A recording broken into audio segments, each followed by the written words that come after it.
Here are the slices of the crepe myrtle. That's the opposite side of the first panel.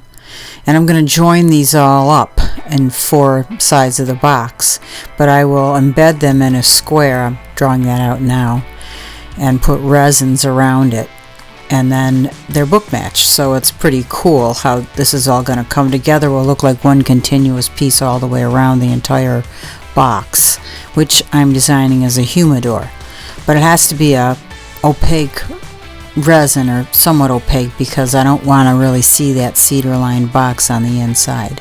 I will be mitering those two together at that point, 45-degree angles, and they'll join so it will look really seamless, which is part of the beauty of this box.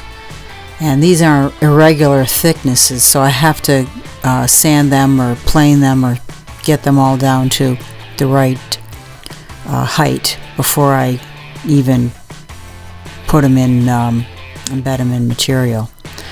It would be a waste otherwise, and I don't like that. So this piece now, the third piece in, book matches the second piece in, and likewise the fourth piece will book match the one I just passed right there, the third one in.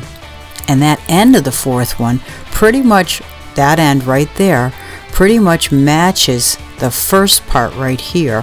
So I just think this is going to be way cool, but I'm optimistic. Anyway, and now I will be saving part of it for the yeah, I'm trying to drag it down there to show you that it will match.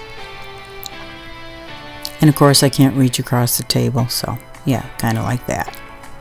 Anyway, the top will also be made of the same material and also embedded, and I have to figure out how I'm going to attach that top without causing any irregularities and problems with the seal, because it's a humidor and it has to seal well.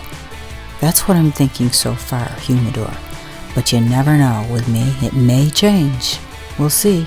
But this wood is preferable for the top. I can cut that nub off. I don't know. I've got more pieces of it, so we'll see.